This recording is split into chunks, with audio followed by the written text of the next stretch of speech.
I would love to like wear my hijab and So you really just did like, wear a hijab. but I feel like I don't want to wear my hijab and like talk crazy on Yeah. stage and like be in videos with Travis Scott and this and that. Like I don't want to be disrespectful because I Yeah. have too much love and respect like Yeah. for the religion and just for my father at that and just for myself. Exactly. Do you feel like you have to defend Islam with everything that's going on right now, the state of our country and that, the energy, the Islamophobia tone that may be out there? Do you feel like, gosh, I wish they would understand it a little bit more? Or... Yeah, I definitely wish that people had an opportunity to understand how much love and acceptance and like warmth is in Islam. Like that Yeah. is the core of the people who are doing these like violent extremist things are not considered Muslims. Like At no all. one considers them Muslims At all. It's crazy. They're terrible people. It's crazy. Yeah. And it's just like no other Muslims count them. They're ashamed and embarrassed. Like Yeah. it's terrible. So it's like it's unfortunate that Yeah. this stigma and like there's so much ignorance and misunderstanding and fear and like it's super sad. What's happening? Quick story time. We're gonna go inside real quick. What's going on with y'all? How you doing today? Pardon me, yes. Hope you're doing alright. Hope everything is lovely in your neck of the woods. It's a beautiful day in sunny California, yeah. Alright, 1 second here. Quick story time. Alright, so I was down in Monterey. We're gonna get to the topic of the day. Don't worry about it. I just want to get this story to kind of understand, what's going on. I was down in Monterey, my family, and we was at this seafood restaurant. And my parents, they order a little appetizer, whatever. We hungry. When we gonna get to order the food? Blah blah blah. The waitress or the waiter, whatever, they come and they bring the appetizer, and it's these funny little fried looking things on the plate. I'm like, yo, what's this? Like, don't worry about it. Just eat it. It's like chicken. Me, I said, well, like chicken. I mean, I love chicken. You feel me? So it's a little chewy, but it tastes good. I mean, it's a little different than chicken, but I'm rolling, so I eat about a good 5, 6 of them things, right? Man, so what are these called, man? I like these. You like them, son? Yeah. It's called calamari. It's fried squid. What? Fried squid. Now, I say that to tell you this story that had they told me it was fried squid before I started eating it, I wouldn't have ate it. You feel me? My thing was, if it sounds nasty, I'm not eating it. If it look nasty, I'm not eating it. If it smell nasty, I'm not eating it. You know what I mean? That was my whole thing. So they knew that, and they knew, all right, let me just present this to them as something else. You know what I mean? And it was easier for me to digest. I say that to tell you this. Islam, the idea of Islam, you may have a misconception of, you may have a certain perception of that is blocking, that's preventing you, you know what I mean, that's not allowing you to really enjoy, you know what I mean, how good Islam is. You dig what I'm saying? Does that, you see the correlation in it? I hope you get it. We're going to get back to the study room. Catch you in a second. All right. We back in the study room. What's happening? Rami Salam, aka the living room. But you feel what I'm talking about. We got the books ready. We got my notes ready. You got your notes ready. You feeling good? I'm feeling a little good today. It's a beautiful day outside. If it's not so beautiful where you are right now, I feel sorry for you. I'm in California. I can't really relate. I'm messing around. Let's hope tomorrow is a much better, brighter, beautiful day. The sun is out. And if it ain't out, meditate on it. You know what I mean? See it in your mind. Get that energy from your mind. You know what I mean? Do something. You know what I mean? Don't just go around soaking and just moping and all of that. Anyways, we got a lot to cover. Let me start with the statement. Let's get the statement out the way first. We, the Moorish Americans And by the way, I'm going to be reading first from the Holy Quran, Moorish Holy Temple of Science, Moorish Science Temple of America, Noble Drew Ali. That's the prophet, you know what I mean? Or a prophet, not the. There's many prophets, but never mind that right now. Boom. Reading from the last chapter, the end of time and the fulfilling of the prophecies. Line 8. We, the Moorish Americans, are returning to Islam, which was founded by our forefathers for our earthly and divine salvation. Oh, goodness. Now, I know it's some of y'all out there. Oh, you see, I thought you said this wasn't about converting us black people into a religion, Rami. I thought you said I ain't had to be no Muslim to be a Moor, Rami. What you talking about this Islam? Just let's chill out. Remember what I was talking about? Having a misunderstanding or having a certain perception of things? Well, let's break this sentence down, because I was reading it earlier. This what made me even do the class. I was reading it earlier, and I was like, man, this is a profound statement. I didn't even really understand all that was in there like that till I started breaking it down. And the first word that caught me was forefathers. But let's proceed through the whole sentence. We, so-called black people, this is who it's really talking to. I mean, it's talking to everybody. He was a universal prophet, but he came to the so-called black people because we needed him first. We didn't know who he was, etc., etc. We, so-called black people, African Americans, people of color, the Moorish Americans, that's our true name, our nationality. Why are we Moorish American? We're descendants of Moroccans or Moors and born in America. That's why we're Moorish Americans. Boom. Okay. We are returning to Islam. Wait, is Islam a religion? Yeah, sort of, but it's more than that. It's a way of life. Okay, we're going to get to that. We're going to get to that. So we, our people, we're returning to this way of life, which was founded like foundation, right? And I'm going to get to the definition of that in a little bit. Hold on. By our forefathers. What does forefathers mean? Okay. But we are returning to a way of life that was founded by our forefathers for our earthly and divine salvation. So the first word that I looked up was forefathers. And I want you to look it up. I don't want you to believe me. Don't believe none of this. I want you to look all of this up so you can know for yourself, because man doesn't know. They don't know nothing. You don't know nothing. You just believe what you're being told. You know what I mean? All right, so let me put this down right here. Forefathers, and I'm reading out of, I ain't gonna lift the dictionary all the way up, but the Random House Dictionary, the English Language, the Unabridged Edition, 2nd edition. Forefathers is forefather, an ancestor. Ooh, okay. So now I'm clear. Let's get back to the text again. Boom. Okay. We, Moorish Americans, are returning to Islam, our way of life that was founded by our ancestors. Ooh, don't they? So the Hoteps, right? The woke folk. We always talking about getting in tune with our ancestors, right? Well, this is what this sentence is saying. That we need to get back into the way of life of our ancestors that was founded. And so, okay, so wait. So are you trying to tell me, Rami, that our ancestors is the one that created Islam? Wait, I thought that was by the Arabs. You're confusing me, man. What are you trying to say we related to Muhammad? Prophet Muhammad, peace be upon him? And all the... No, you're not saying that. Well, I'm not saying that. The Quran is saying that. And let's investigate. Let's see the evidence. Let's see what it says. Okay? We're going to go over here real quick. We're going to take a pause real quick because I wanted to establish Islam before we get, you know what I mean, to who, you know, is behind it and all of that. Let's understand what Islam is. So in order to do that, boom. Okay, so boom.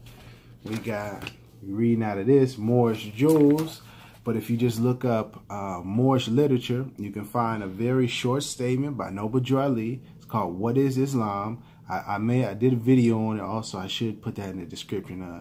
If I didn't do that, just look for it. You know what I mean, whatever. Boom.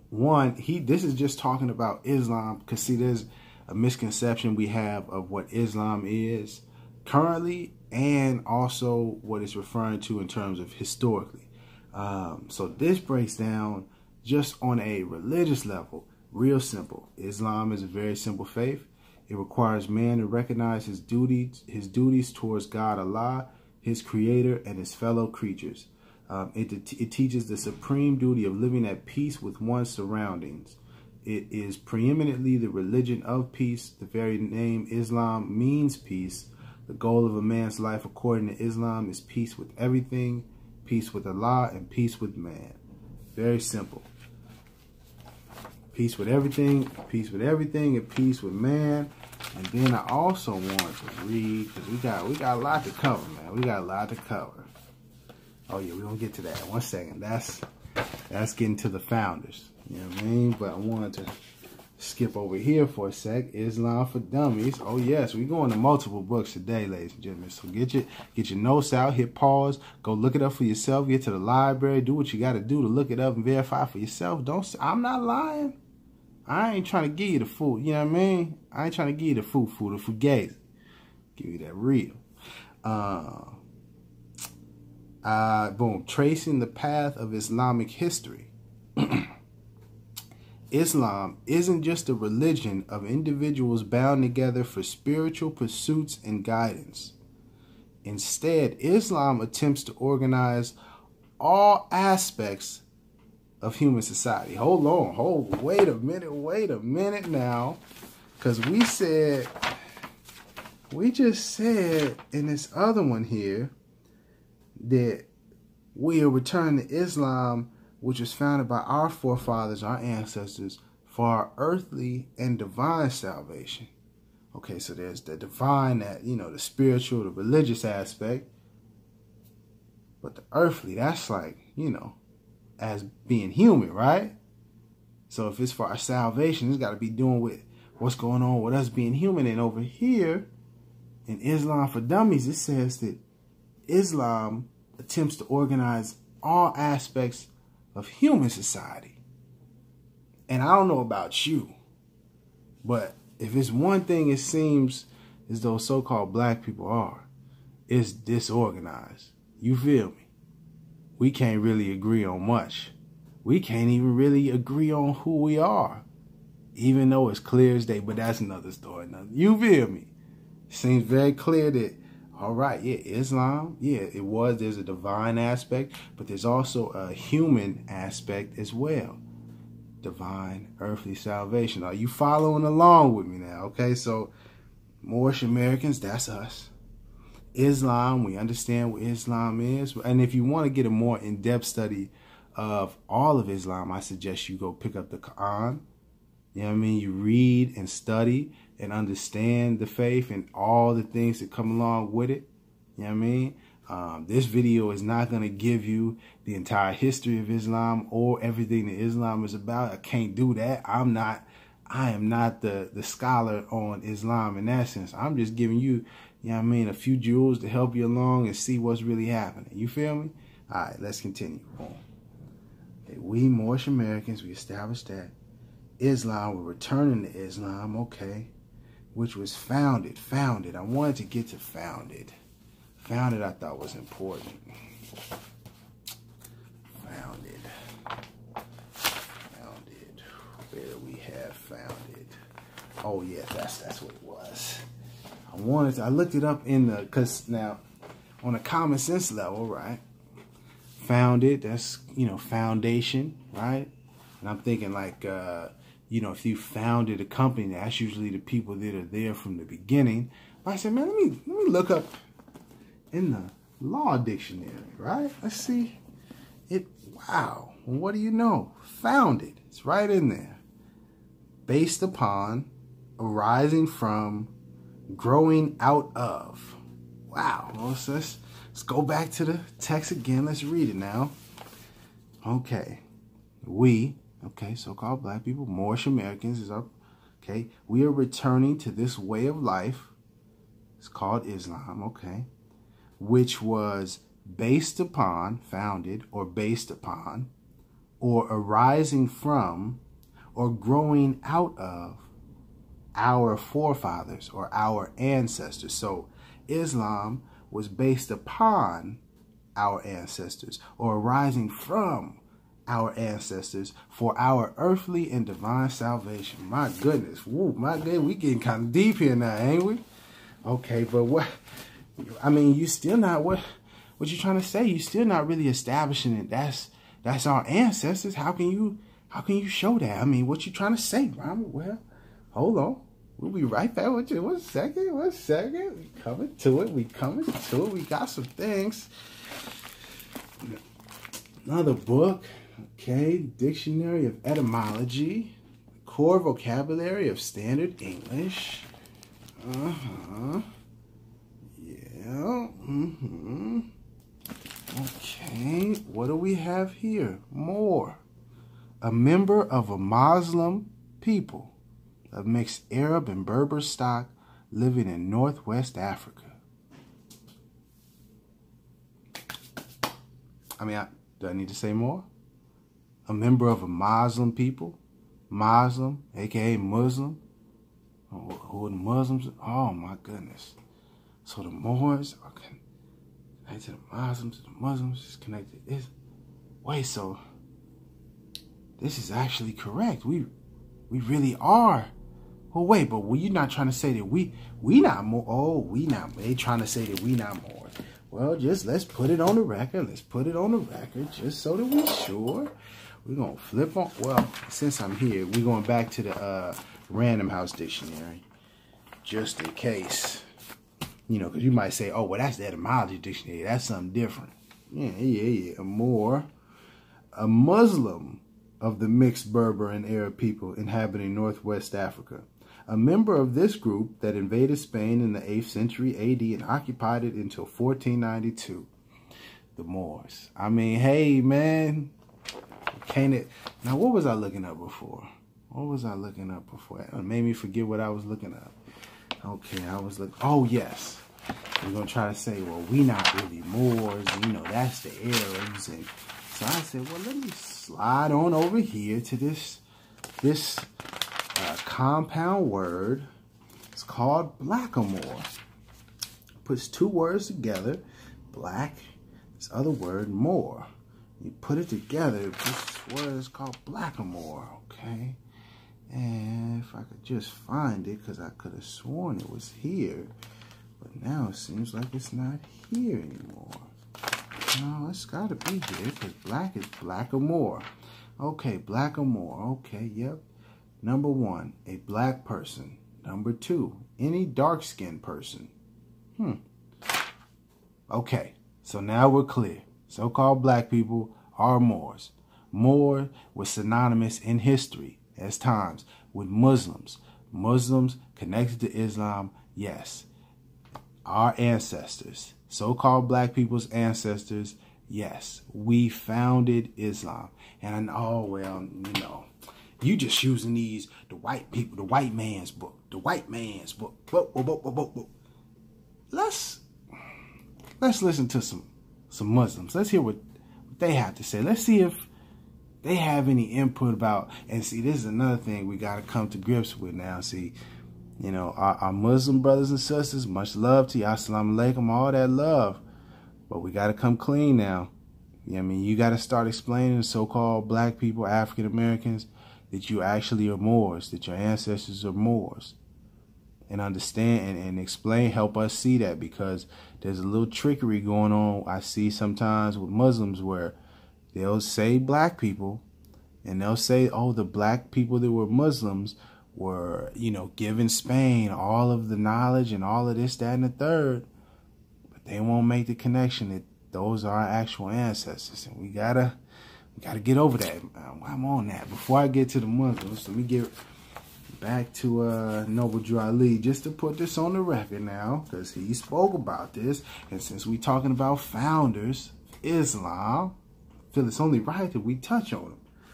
Now, man, the Mohammedan religion is the least, and this is this section I'm reading from is called Moorish Leaders' Historical Message to America.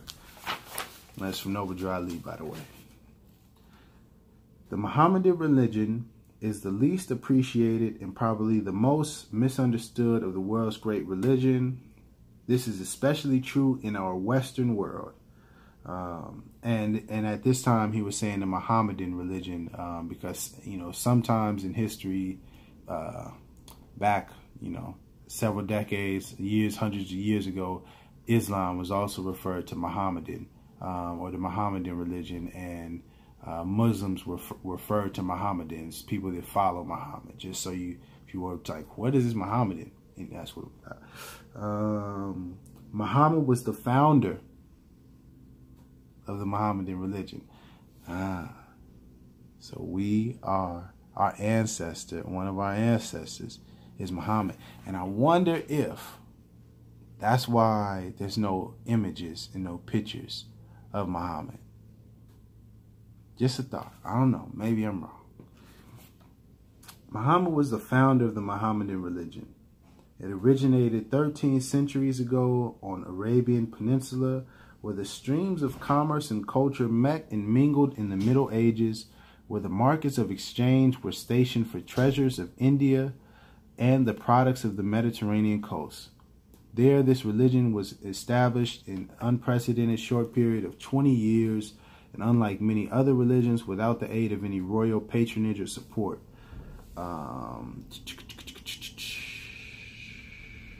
Here we go. To the early representatives of this faith, the founders of this faith, right? The world's debt is incalculably great, for it was they who transmitted the treasures of Greek literature from the Middle Ages to the Renaissance.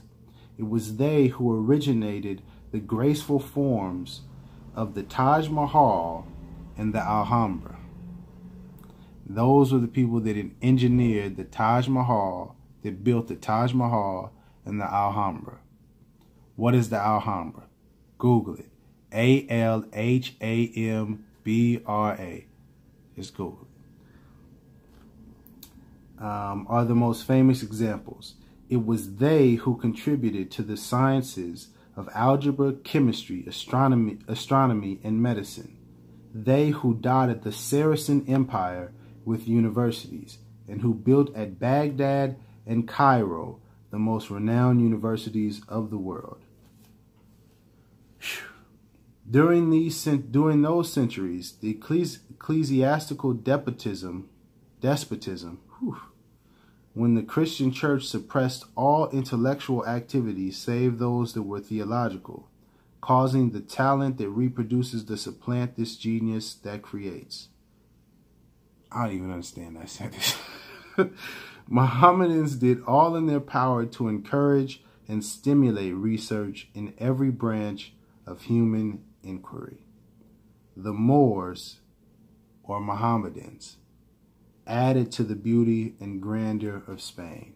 For centuries, art, science, literature, and chivalry flourished among them, while the rest of Europe was still sunk in the gloom of the Dark Ages. The Moors were the most ingenious and industrious of the subjects of Spain. And I'm gonna just stop right there. That was just a little history lesson. Yeah. All right. So before I wrap up, I just want to say this. I understand that there is a perception about Islam, you know, especially in the U.S. and, you know, the United States of America. And I just want you to, for one moment, if you can, just put a pause on your perception.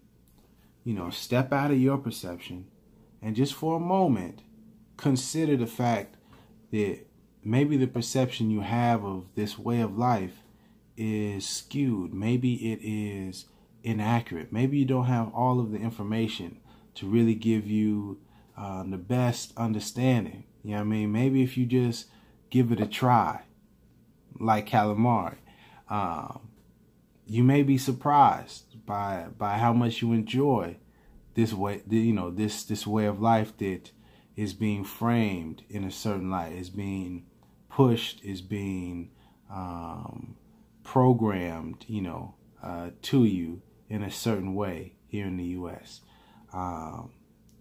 Because, well, I don't want to say too much more, But check out these people that I'm finna play after this. And more than anything, run this video back and just look up some of the information that I was talking about. Matter of fact, there was one other thing.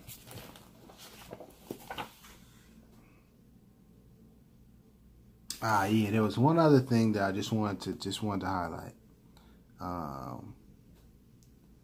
Because yeah, that was the thing, is that look into the history of this quote unquote religion. Don't just look at it from a religious perspective and is it something to believe or not believe. There is that aspect of it, but there's also the real tangible evidence, historical evidence aspect to this. And I think it's very important to consider. And one thing I just wanted to point out is a time frame. You know what I mean? Because I think it's important when we speak about things like religion or things like history, especially as it pertains to so-called black people, that you can't just say, oh, in the ancient times, oh, our ancestors. Well, how far back? How ancient are we really talking? You know what I mean? Where are you talking about? And so I just wanted to put this on the record. That the early history of Islam falls conveniently, and this is coming just real quick. Islam for Dummies. The early history falls conveniently into three periods. The first is that of the first four successors of Muhammad, during whose rule Islam rapidly spread out of Arabia into Syria, Iraq, Egypt, and parts of Iran. And that's from 1632 to 661. So that was in that first 20 years or so, 30 years. Next came the first dynasty, in which rule remained within a single family. The Umayyads, the year 661 to 750, ruled from their capital at Damascus over a unified Islamic community that extended from the borders of India in the east to Spain and Morocco in the west. Understand that. I just want to paint this picture. This dynasty, this single family, was ruling a unified Islamic community. And the capital is Damascus, which is in Syria, okay? And it was ruling from India in the east to Spain and Morocco in the west. All of this area. Like, if you look, just go look on a map and see that. And understand that was our ancestors, our forefathers.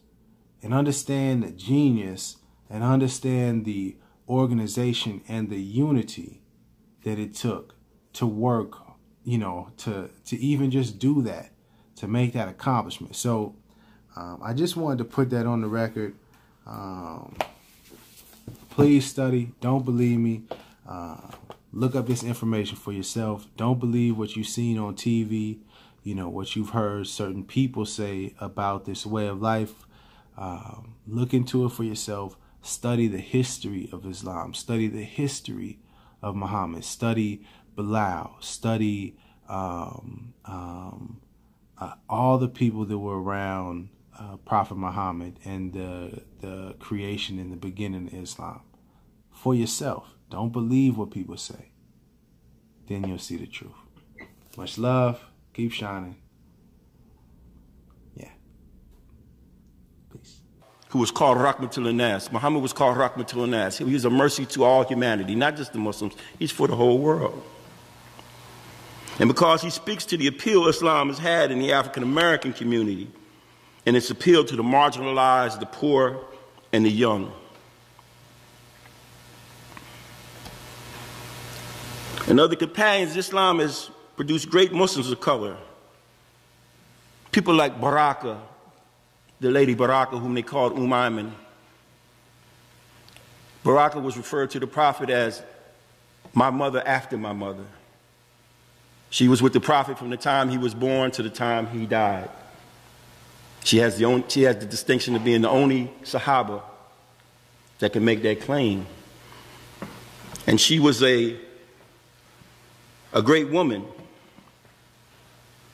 She would walk miles and miles in the desert to bring secrets that the Quraysh were harboring against the Muslims back to the Prophet and let them know what was going on in Mecca, in the desert, with no shoes on, feet cracking and burning. And when she get back, the Prophet ﷺ would tell her, "Mom, sit down," and he would massage her feet. This black woman who had great character, who the Prophet once said, if you want to marry a woman from the paradise, you do good to marry Baraka. Great woman, great black woman. Or Muhammad ibn Muslima, the 7-foot black giant, big giant of a man, who had a sword just as big as him given to him by the Prophet, who was the Prophet's personal bodyguard. But when fighting broke out between the Muslims, that sword that he cherished and talked about and held so dear, he broke it and vowed never to have a sword to fight against other Muslims. Or Usama ibn Zayd. Usama ibn Zayd was the grandson of the Prophet. And when the Prophet would make prayer, Usama ibn Zayd could be seen climbing along the Prophet's back, and they would say, "No, you can't do that." And he said, "Leave him alone. That's my grandson. Let him do what he want to do." He was a black little boy. And the son of Zayd ibn Harith, who was the adopted son of the Prophet, so therefore he was the Prophet's grandson. They were all great Muslims of color, but most Muslims don't even know their name or their stories. But if you ask 100 Muslims, 99 of them will know who Bilal is. I'm going to be talking about one of my favorite companions, and subhanAllah, this is someone who is famous sometimes for the wrong reasons, and that is Bilal ibn Rabah radiallahu ta'ala anhu, Sayyid al-Mu'adhineen, the chief of all of the people who give adhan, the chief of all of the mu'adhins. Bilal radiallahu anhu has a very interesting background, and many times we don't talk about that. His father and his mother were both actually prominent members before they became slaves. So his father, Rabah, was actually an Arab. He was not from Abyssinia. His mother, whose name was Hamama, was actually a princess in Abyssinia. And they were both taken as slaves on Amul Fil, on the year of the elephant. Hence, Bilal radiallahu ta'ala anhu was actually born in Mecca, but born to parents who, although were not born slaves, they were taken as slaves. And so Bilal radiallahu anhu grew up as a slave in the Arab world his entire life. And Bilal radiallahu anhu, fell into the hands of the royals of Mecca because he was well known for his abilities, for his strength radiallahu anhu, for his intelligence.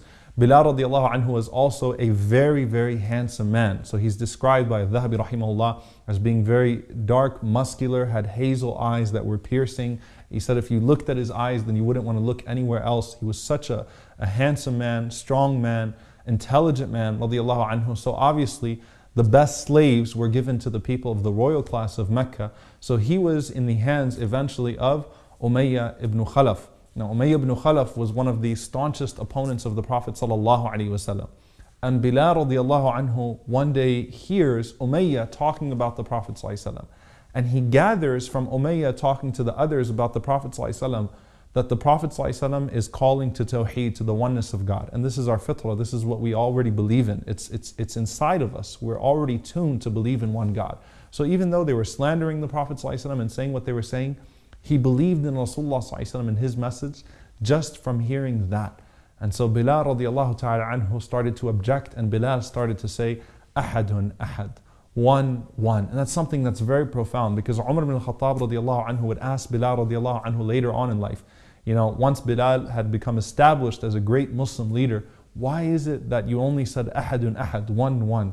He said, Ya Amir al-Mu'mineen, O Commander of the Believers, had I known anything other than one, I would have said it. That's all I knew about Allah subhanahu wa ta'ala. And for that one, Bilal radiallahu anhu would be tortured. He would be pushed almost to death over and over again. And subhanAllah, we hear about the stone. But let me take you through a few days of the life of Bilal radiallahu anhu in that situation. First, they tied him up in the house and they deprived him of food and drink. So they starved him and they dehydrated him, and they would put the idols in his face and say, kiss the idol, worship the idol, worship alot wal-Uzza. And they would be in his face and they would humiliate him and they would spit at him and they would refer to him with the derogatory term, Yabn as-Sawda, son of a black woman, because what they were saying to Bilal is that even though your father was an Arab, it doesn't matter. And that's why that term was so offensive, especially to Bilal radiallahu ta'ala anhu. Yabn as-Sawda, you son of a black woman, worship Allat, worship Al-Uzza. Then Bilal radiallahu ta'ala anhu, as he continued to refuse, saying, Ahadun ahad, one God, one God, one God, he was dragged in the desert. And Umayyah ibn Khalaf actually put a collar on him. Can you imagine a man being dragged with like a dog collar? He put a collar on him and he dragged him out in public. And he spit at Bilal, he humiliated him, he tortured him, and he whipped him in front of everyone. Said, say you worship Alot wal Uzza. And Bilal radiallahu anhu continued to say, Ahadun ahad, one God, one God. Then they put burning iron on Bilal radiallahu ta'ala anhu, and they were torturing him in front of the other slaves in particular so that no one would follow his example radiallahu ta'ala anhu. Bilal radiallahu anhu was between unconsciousness and consciousness, and Bilal radiallahu anhu was still saying Ahadun ahad, one God, until finally they tried to even kill Bilal radiallahu ta'ala anhu by having multiple other slaves push this big stone on his back so that it would crush him to death. By that time, the Prophet ﷺ had heard about Bilal radiallahu anhu, and Abu Bakr as-Siddiq radiallahu anhu heard about Bilal. So Abu Bakr rushed to purchase the freedom of Bilal radiallahu ta'ala anhu. And Abu Bakr radiallahu anhu comes to Umayyah and he says, how much do you want for this slave? How much do you want for him?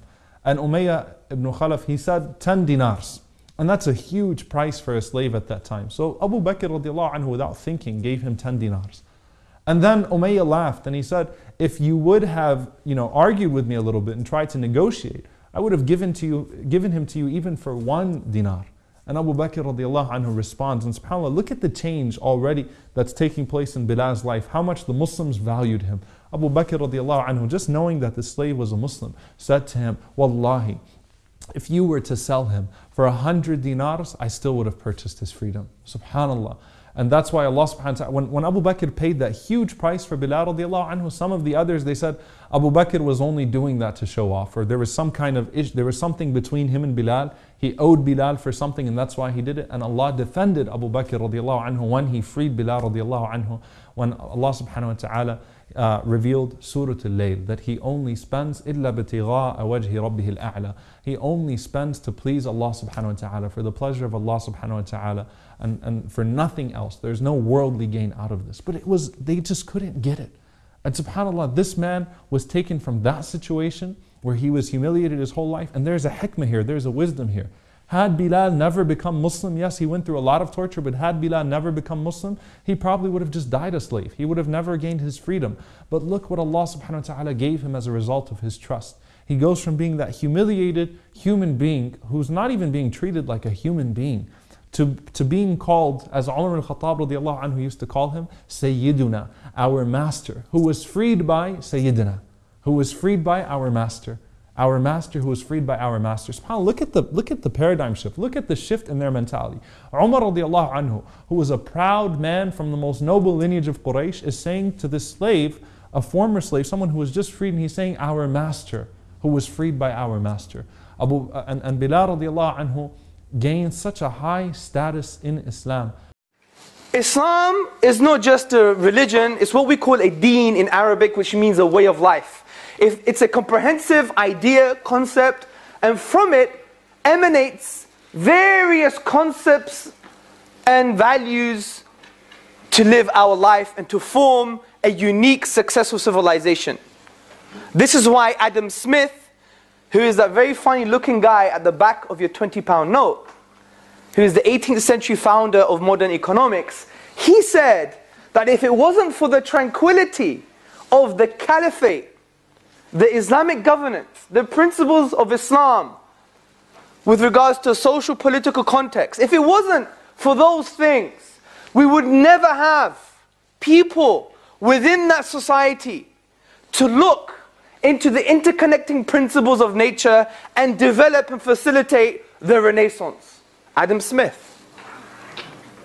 Even Thomas Arnold, a famous historian, he writes, it was Islamic Spain that was the key milestone for the facilitation of the Renaissance, the facilitation for the scientific revolution. So your iPad, your iPhone, what a stupid thing, the iPad. It's in between an iPhone and a laptop. We never really needed it, but they gave it to us, right?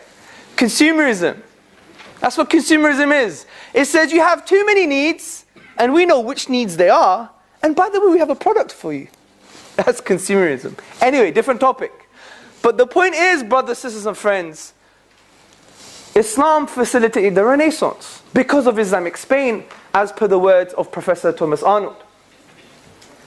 Islamic Spain, when it was taken over by the Christians, particularly Toledo, many of the Western scholars, they traveled to Islamic Spain, or what was Islamic Spain, and what did they find? They found libraries, they found literature, they found analytic material, they found scholarship, which resulted from the social, political principles that Islam taught its rulers, so they can apply within that environment, so they could produce these works. And we have, for instance, Adalad of Bath and Daniel of Morley, two amazing English scholars, of which traveled to Toledo, took the Arabic manuscripts that came as a result of the Islamic principles to develop that amazing environment for the cultivation of the sciences, and they took it back to England. And what did they form, people? Oxford University. Your first choice, by the way. كمثل الذين من قبلهم قريبا ذاقوا وبال أمرهم ولهم عذاب أليم كمثل الشيطان إذ قال للإنسان اكفر فلما كفر قال إني بريء منك إني أخاف الله رب العالمين فكان عاقبتهما أنهما في النار خالدين فيها وذلك جزاء الظالمين يا أيها الذين آمنوا اتقوا الله ولتنظر نفس ما قدمت لغد واتقوا الله إن الله خبير بما تعملون ولا تكونوا كالذين نسوا الله فأنساهم أنفسهم أولئك هم الفاسقون لا يستوي أصحاب النار وأصحاب الجنة أصحاب الجنة هم الفائزون لو أنزلنا هذا القرآن على جبل